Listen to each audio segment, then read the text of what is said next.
दोस्तों, जिस घड़ी का उम्मीद था कि भारत सरकार तक EPS 95 पेंशन धारकों की गुहार पहुंचे और वो घड़ी नज़दीक आ गई है कि भारत सरकार तक EPS 95 पेंशन धारकों की गुहार पहुंच चुकी है।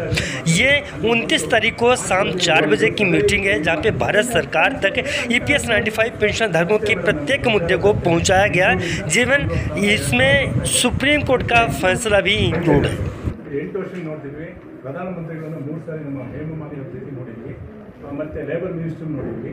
ಲೇಬರ್ ಮಿನಿಸ್ಟರ್ ಬುಲ್ಡಾಣದಲ್ಲಿ ನಮ್ಮದು 2000 ದಿವಸದಿಂದ ಧರಣಿ ಸತ್ಯಾಗ್ರಹ ಮಾಡ್ತಾ ಇದ್ವಿ. ಅಲ್ಲಿ ಬಂದು ಮಾಡ್ಕೊಡ್ತೀವಿ ಅಂತ ಹೇಳಿದ್ರು. ಸದರಿ ಇದು ಮಾಡ್ತೀವಿ ಅಷ್ಟೇ ಮೇಡಮ್. ನಮಗೆ ಬರ್ತಾ ಇರೋದು ಅಷ್ಟೇ 800ರಿಂದ 1,000, 2,000 ಬರ್ತಾ ಇದೆ. ಅದಕ್ಕೆ ಪೆನ್ಷನರ್ಸ್ಗೆ ಆಮೇಲೆ ನಮ್ಮದೇ ಆಮೇಲೆ ಹೋಸರಿ ಎಲ್ಲ ಆಗಿತ್ತು ಮೇಡಮ್. ಮತ್ತು ಪಾರ್ಲಿಮೆಂಟ್ ಎಲೆಕ್ಷನ್ ಡಿಕ್ಲೇರ್ ಆಗಿಲ್ಲ. ನಮ್ಮ ಲೇಬರ್ ಮಿನಿಸ್ಟರ್ ಅವರು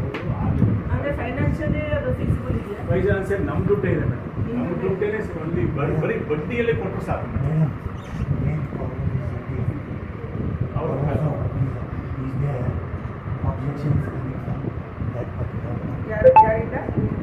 EPF ಕಮಿಷನ್ ಅಲ್ಲಿಂದ ಮೇಡಮ್.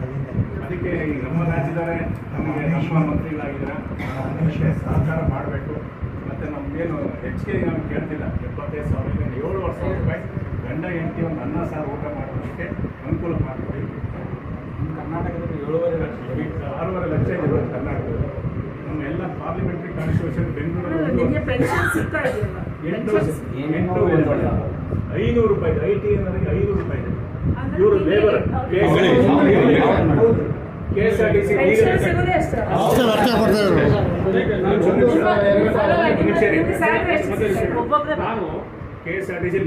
ಸರ್ವಿಸ್ ಮಾಡಿದ್ದೀನಿ. KSRTC ನಾನು 30 ವರ್ಷ ಸರ್ವಿಸ್ ಮಾಡಿ ನನಗೆ ಈಗ ಎಷ್ಟು ಪೆನ್ಷನ್ ಬರ್ತದೆ? 2,150 ರೂಪಾಯಿ.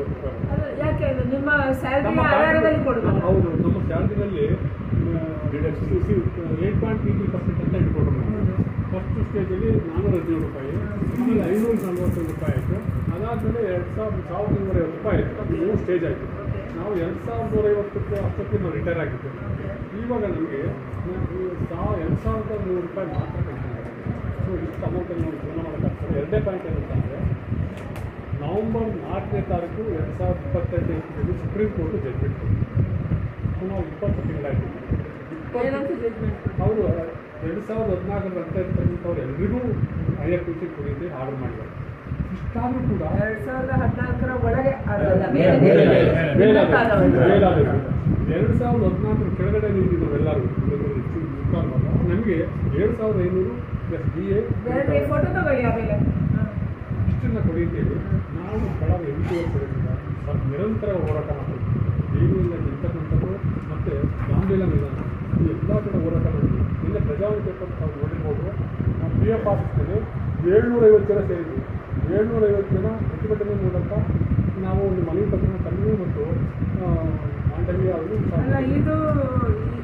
ಇದರ ಮೇಲೆ ಯಾವ ಇದು ಡಿಸಿಷನ್ ಆಗಿಲ್ಲ.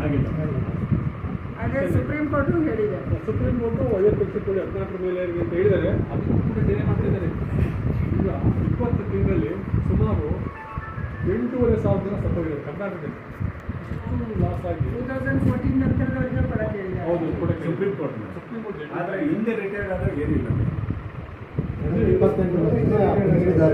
ಅದರಲ್ಲೂ ಅಂದರೆ ನೀವು ಹೇಳೋ ಪ್ರಕಾರ 2014 ನಂತರ ರಿಟೈರ್ಡ್ ಆದವರೆಗೂ ಕಡಿಮೆ ಸಿಗ್ತಾರೆ. ಅದೇ 30 ಲಕ್ಷ ಜನಕ್ಕೆ ಮಿನಿಮಮ್ 1,000 ಇಡೀ ದೇಶಾದ್ಯಂತ. ಕರ್ನಾಟಕದಲ್ಲಿ 6.5 ಲಕ್ಷ ಆಗಿದ್ದೀವಿ. ಬಡ್ಡಿ ಸುಮಾರು ಇದೆ.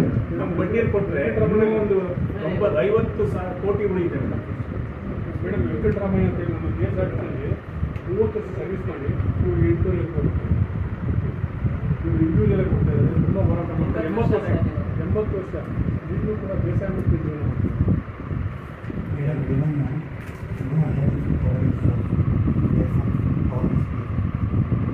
ಮಾತಾಡ್ತೀನಿ, ಗೊತ್ತಿಲ್ಲ ಏನಿದೆ ಅಂತ. ನಾವೀಗ ಹೊಸದಾಗಿ ಮಾತಾಡ್ತೀವಿ. ಯಾಕೆಂದರೆ ನಾವು ಇಷ್ಟು ವರ್ಷ ಹೋರಾಟ ಮಾಡಿ ಇವರಿಗೆ ನಮ್ಗೆ ನ್ಯಾಯ ಸಿಕ್ಕಿಲ್ಲ.